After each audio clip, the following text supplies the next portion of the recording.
अब सवाल उठता है कि दुनिया के पहले योगी कौन थे।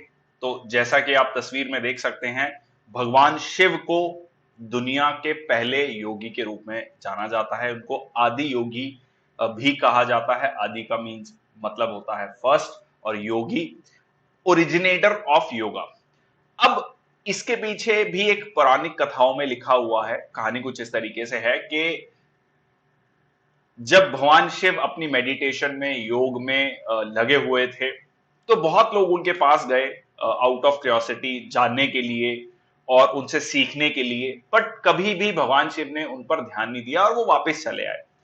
बट 7 लोग ऐसे थे जो कि बहुत डिटर्मिन्ड थे भगवान शिव से सीखने के लिए, और वो वहीं पर बैठ गए और वेट करते रहे। और उन्होंने 84 सालों तक, 84 ईयर्स तक उनकी वेट करी।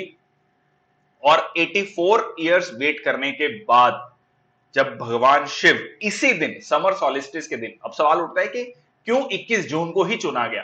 तो समर सॉलिस्टिस के दिन ही, या कह लीजिए दक्षिणायन के दिन, जब दक्षिणायन शुरू हुआ या सन की मूवमेंट साउथ की ओर शुरू हुई, दक्षिण की ओर शुरू हुई, तब भगवान शिव का ध्यान उन पर जाता है।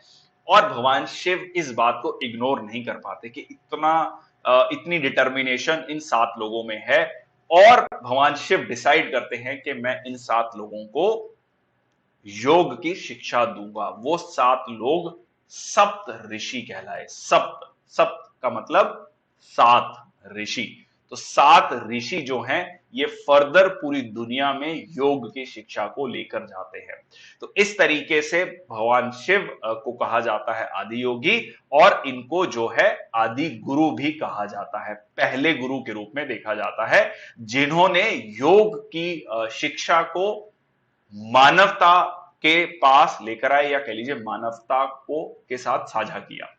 अब जो सेकंड फुल मून है आफ्टर समर सॉलिस्टिस, उसी दिन गुरु पूर्णिमा भी बनाया जाता है, जिसमें गुरुओं को श्रद्धांजलि अर्पित की जाती है, गुरुओं का सम्मान किया जाता है। तो ये भी एक स्टोरी कह सकते हैं, पौराणिक कथाओं में लिखा गया है कि किस तरीके से भगवान शिव को आदि योगी कहा जाता है।